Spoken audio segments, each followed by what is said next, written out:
Prism Technologies announced Brandon Scott's promotion during the Thursday morning all-hands meeting at exactly 9:47 in the morning.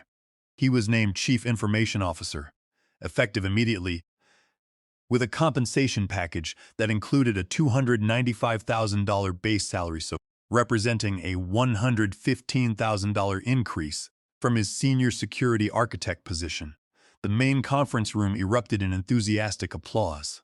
I clapped along with everyone else, maintaining the carefully constructed, neutral expression I had perfected over my 14 years of watching less qualified individuals climb the corporate ladder past me.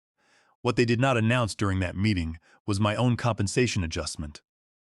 That news came later, delivered privately by Gwen Palmer, Vice President of Human Resources, in a meeting that lasted 16 minutes. "Lawrence, we really want you to know how much Prism Technologies values your extraordinary contributions," Gwen said, sliding a single-page document across her desk. "Your mentorship of Brandon has been invaluable to his development and to our organization's ongoing success. We are pleased to offer you a loyalty recognition bonus of $24,000, payable over the next 12 months. I read the document twice. $24,000 spread over 12 months, which equated to $2,000 per month before taxes, for 14 long years of training the exact person who just received a $115,000 raise and a C-level executive title. This is a one-time recognition payment," I said, keeping my voice level, "not a permanent salary adjustment." "That is correct," Gwen replied with a practiced smile. "We feel this appropriately recognizes your extensive mentorship contributions while maintaining the structural integrity of our corporate compensation framework." I signed the form without hesitation. Gwen seemed pleased that I had not argued. She had no way of knowing that I had stopped arguing with Prism Technologies approximately 11 months ago, right when I realized actual competence and loyalty were considered liabilities rather than assets. "My name is Lawrence Miller. I am 49 years old, and I had just sat in a room and watched the junior developer I trained from his first day leapfrog right over me into the Chief Information Officer position, while I received what effectively amounted to a monthly tip for 14 years of relentless work. I originally joined Prism Technologies in April of 2012 as a senior technology systems architect, bringing extensive expertise in cybersecurity frameworks. My specific role involved designing secure infrastructure solutions that helped institutional clients modernize fragile legacy systems without compromising critical data integrity. It was demanding work that required a deep understanding of technology and regulatory compliance. Brandon Scott joined the company in August of 2012 as a junior developer, straight out of State University with a computer science degree and zero practical experience in enterprise security architecture. He was 23 years old at the time, enthusiastic, and paralyzed by strict financial compliance requirements. His first assignment was assisting me with a cloud migration project for Horizon Trust Financial, an $850 million initiative designed to move their core banking platform to secure infrastructure. I spent 14 grueling weeks teaching him the absolute fundamentals of the job. I taught him how to design secure network architectures from scratch, implement multi-factor authentication protocols, and configure intrusion detection systems for real-time transaction monitoring. He constantly confused basic security concepts and made glaring configuration errors that would have gotten him terminated if anyone else reviewed his work. But I covered for him. I tirelessly corrected his mistakes before they reached client deliverables, walking him through security protocols until he understood the technical reasoning behind them. By month 8, Brandon was functional. By month 18, he was competent. By year 4, he was genuinely skilled at the technical aspects of the work. I had essentially provided him with a fully customized education in enterprise cybersecurity, all while maintaining heavy client responsibilities. Corporate reality, however, is rarely so just. Prism Technologies saw my dedication not as leadership material, but as a reliable utility. I was the engine in the basement, keeping everything running perfectly, while Brandon was becoming the shiny hood ornament. As I walked out of Gwen's office that afternoon, clutching my loyalty bonus paperwork, I didn't feel angry. I felt an overwhelming sense of clarity. The social contract between employer and employee had been decisively broken.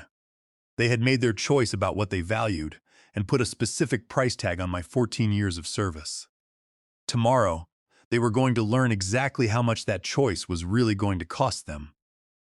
Here is the unvarnished truth about what happened over the course of those 14 years. During that extensive period, I personally guided Brandon through 138 distinct, complex client engagements. I taught him how to build dynamic security frameworks that Prism Technologies eventually packaged and sold as proprietary methodology to dozens of other lucrative clients. I brought him into high-stakes strategy meetings with C-suite executives at massive Fortune 500 companies, coaching him beforehand on presenting technical security concepts to business leaders. When Prism Technologies unexpectedly won the Horizon Trust financial contract back in 2018, it was a $6,800,000 engagement that instantly became our absolute largest client relationship. It was the crown jewel of our portfolio. I was the one who designed the initial comprehensive cybersecurity architecture that ultimately secured that historic deal. Brandon had assisted me with basic data entry and low-level configuration tasks, but the core methodology, complex algorithms, and fail-safe protocols were entirely mine. By 2023, when that massive contract came up for renewal, Brandon was the one standing at the front of the room, presenting updated security frameworks directly to Horizon Trust Financial's board of directors. He was using the exact architectures I had painstakingly taught him how to build, explaining threat models, using the exact analogies I had fed him. I never once received formal credit in those high-level board presentations. My name only ever appeared in dense project documentation, buried deep in technical appendices under the title of Senior Systems Architect for Infrastructure Design. Brandon's name, however, proudly adorned every single presentation slide as lead security architect for strategic implementation. The pattern became distressingly consistent. I built the intellectual property. Brandon then delivered that property to clients with unearned confidence and polished presentation skills I spent years coaching him to develop.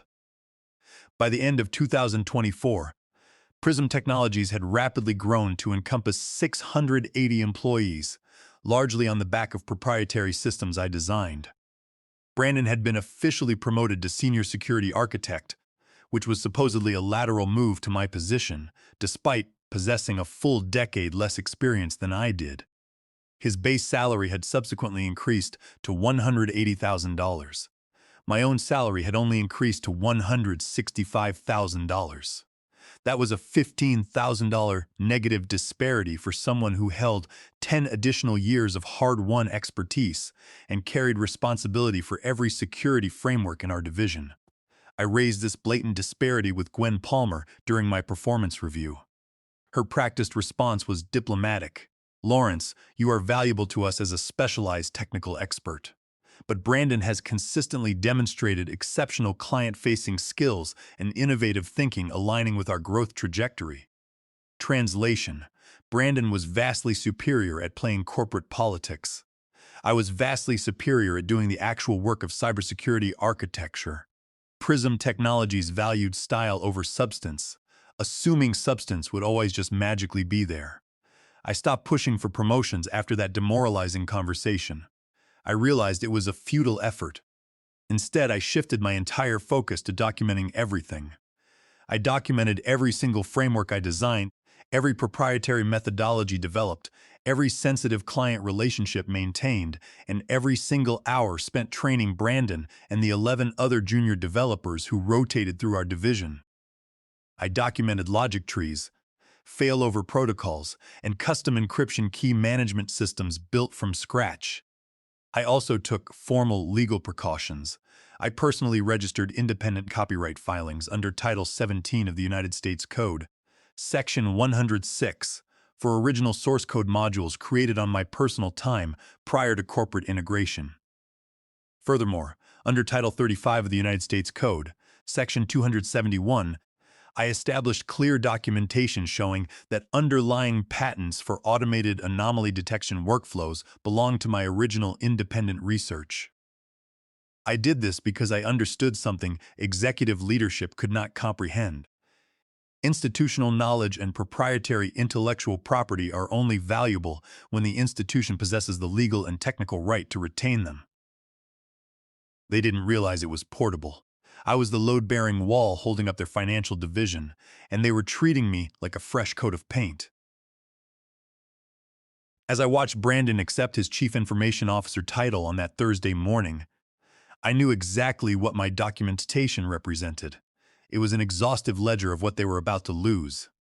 I had spent 14 years building their impenetrable fortress, and I was the only one who actually knew where all the structural weaknesses were hidden.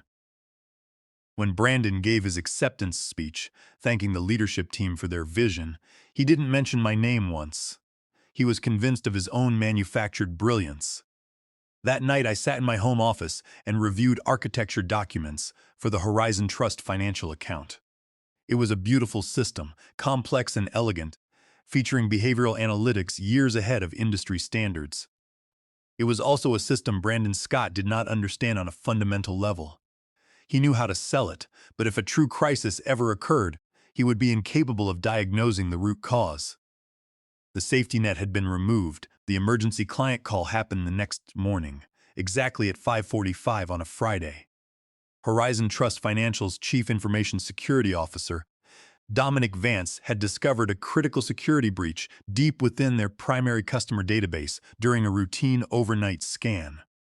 There had been unauthorized access to approximately 580,000 sensitive customer records, including social security numbers, residential addresses, and detailed financial account information.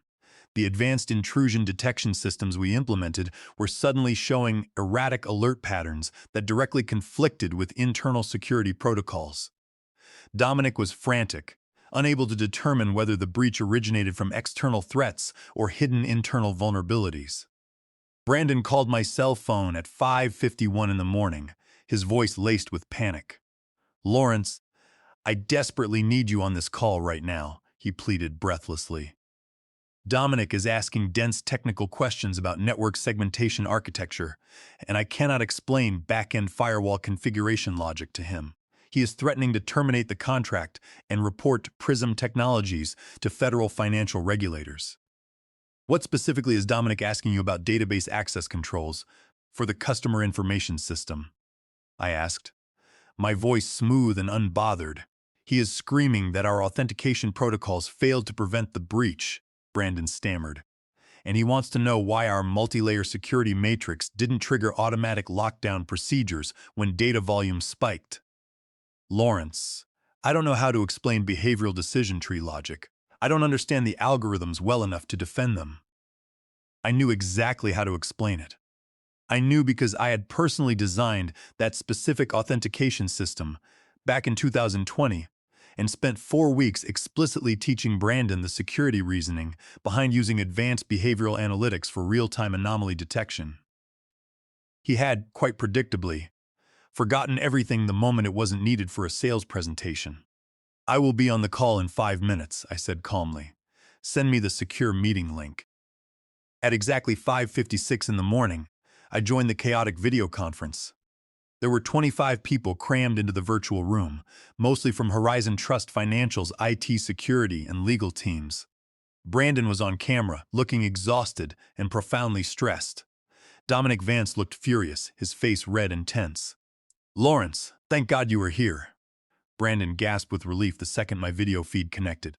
"Dominic has technical questions about breach response protocols that I think you are better suited to answer." Dominic did not waste a single second with pleasantries. "Mr. Miller, your proprietary security architecture has catastrophically failed to prevent unauthorized access to our database. Before we discuss immediately terminating this contract and filing mandatory regulatory reports, I need to understand why your authentication systems allowed this breach to occur under our noses." I slowly opened my laptop, pulled up security documentation files, and began walking Dominic and his team through technical reasoning for every protocol decision, layered access control, and monitoring configuration. I spent 42 uninterrupted minutes carefully explaining complex cybersecurity concepts, behavioral algorithms, and network segmentation theory to a tense room full of executives and officers. Halfway through my explanation, a realization suddenly washed over me. I was doing the exact same thing I had done every day for 14 years. I was seamlessly solving catastrophic problems that Brandon was incapable of solving. I was salvaging critical client relationships that Brandon couldn't manage to save his life. I was providing foundational expertise that Prism Technologies valued at a mere $24,000 bonus, while paying Brandon an exorbitant $295,000 C-level salary simply to take credit for my work. Brandon stumbles during a presentation, and I save the pitch. Brandon can't answer a security question, and I cover his ignorance. For 14 long years, I had been his invisible safety net and institutional memory. And Prism Technologies had just publicly announced that they valued that safety net at exactly $2,000 a month for 12 months. At 6:38 in the morning, while explaining behavioral analytics methodology for the third time to a vice president, I stopped talking mid-sentence. Dominic, I apologize for the interruption, but I need to step away from this call immediately. I am sure Brandon, as your new Chief Information Officer, can adequately address your remaining technical questions. The conference room went completely silent. Brandon's face instantly went a sickly pale white. "Lawrence, wait please," he begged. His voice cracking, I disconnected from the call, shut down my laptop, and walked upstairs to my master bedroom, where my wife Clara was just finishing getting dressed for her workday. "You are home early," Clara said, looking confused. "I thought you had that emergency call with Horizon Trust Financial this morning?" "I did," I replied evenly. "I left the call." "You just left? In the middle of an active emergency? In the middle of explaining something critical?" "In the middle of explaining something that Brandon Scott should be capable of explaining himself, if he is actually worth $295,000 as Chief Information Officer," I stated. Clara sat down slowly on the edge of the bed, watching me carefully. At 47 years old, she had seen me come home from work, exhausted, frustrated, and unappreciated more times than either of us cared to count. This was me finally drawing a hard line in the sand. "What are you doing, Lawrence?" she asked softly. "I am doing something I should have done 11 months ago. The moment I realized this company values presentation skills over actual competence. I am not covering for Brandon's shocking incompetence anymore. If he cannot answer Horizon Trust Financial's basic security questions, that is Prism Technologies' problem now. It is no longer mine." I reached into my pocket, pulled out my phone, and calmly switched it to airplane mode. The screen instantly went dark, cutting me off from the chaos I had just left behind. Here is what I eventually learned about the chaos unfolding at Prism Technologies while I enjoyed a morning walk. Left to his own devices, Brandon failed to answer Horizon Trust Financial's technical security questions. He desperately tried to deflect. He desperately tried to schedule follow-up calls, promising written responses by the end of the day. But Dominic Vance was not accepting deflections. He demanded immediate, concrete answers about the breach, right then and there. He was going to terminate the $6,800,000 contract and immediately file severe regulatory complaints with federal authorities. Without my voice on the line to guide him, Brandon had no answers. He foolishly tried to explain authentication protocols on his own and got core security logic backward. He panicked, attempting to defend breach response procedures, and in doing so, directly contradicted our own regulated system documentation. By 7:45 in the morning, Dominic abruptly ended the call in disgust. 10 minutes later, he fired off a scathing email directly to CEO Roland Vance, formally notifying him that Horizon Trust Financial was immediately suspending all work pending a third-party security audit and regulatory investigation. Suspending all billable work on a $6,800,000 annual contract gets an executive's attention quickly. By 8:30, Roland convened an emergency executive meeting. By 9:15, they determined they needed me back on a call with Dominic to salvage the deteriorating relationship. At exactly 10:15 in the morning, someone knocked on my front door. I looked through the peephole and saw Gwen Palmer standing on my porch, looking stressed. I slowly opened the door but deliberately did not invite her inside my home. "Lawrence, we desperately need to talk right now," Gwen demanded, her voice tight. "May I please come inside?" "I would strongly prefer to keep this conversation as brief as possible," I replied calmly, leaning against the doorframe. "What exactly do you need, Gwen?" She took a sharp breath, furious at being kept standing on a residential porch. "Roland needs you to join an emergency escalation call with Dominic Vance at exactly 2 in the afternoon today. Horizon Trust Financial is threatening to terminate the contract and file regulatory complaints unless we provide satisfactory answers immediately. And Brandon was unfortunately not able to address their specific technical concerns this morning." "That is unfortunate," I said, keeping my expression neutral. "However, Brandon is the Chief Information Officer. Surely a man with that impressive title and compensation should be more than capable of addressing technical questions about systems he has been personally presenting to Horizon Trust Financial for 4 years. "Lawrence, we both know well that you designed those systems," Gwen snapped, losing her diplomatic veneer. "You possess the deep technical expertise we desperately need on this call.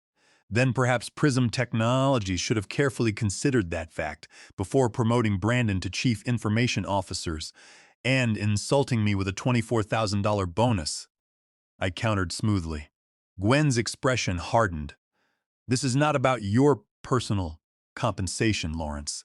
This is about a $6,800,000 client relationship in severe jeopardy and possible federal regulatory violations that could damage our business reputation."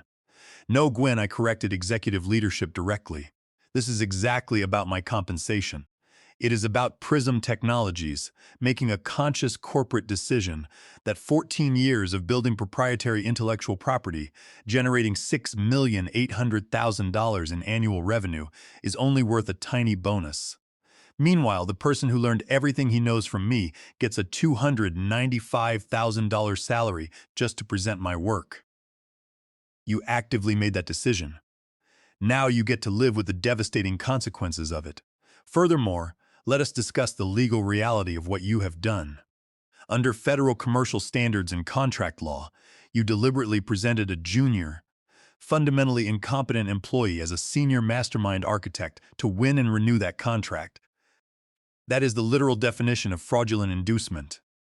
Legally speaking, because of your material misrepresentation, that $6,800,000 contract is void ab initio. It was built on a legal fraud, and Dominic Vance knows it now.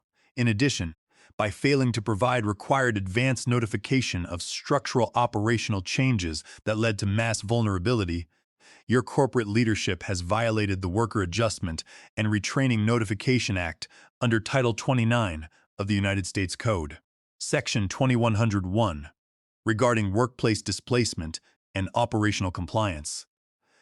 Are you officially refusing to participate in critical client calls? Gwen asked, because that could easily be considered gross insubordination. I am simply unavailable for the 2 o'clock call. I smiled pleasantly.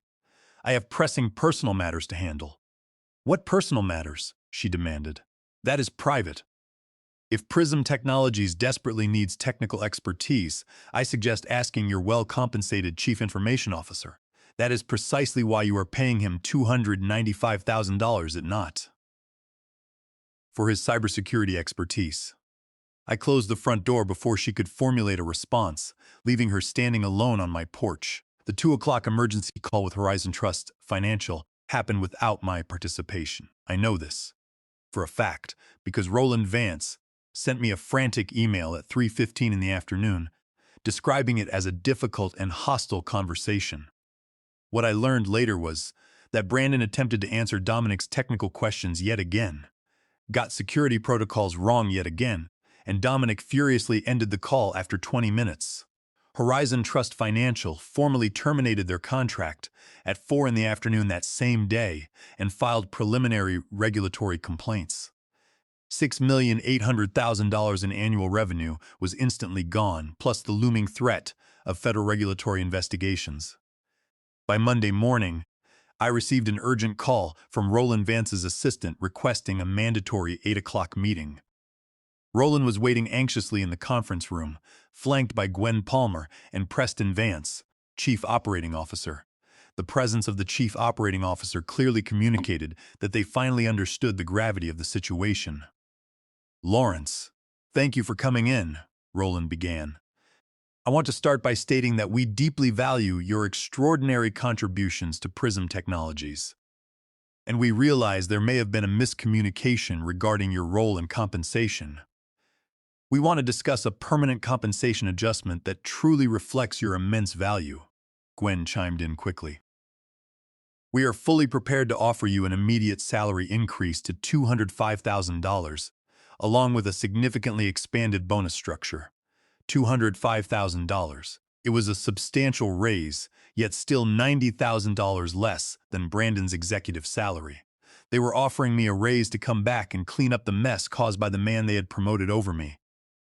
"That is a generous offer," I said calmly, standing up from my chair. "But I am going to respectfully decline. I resign, effective immediately. You systematically undervalued the single person who generated your true intellectual property, while wildly promoting the person who merely commoditized it. Under breach of fiduciary duty, your leadership team engaged in severe dissipation of corporate assets by gambling shareholder value on an unqualified executive.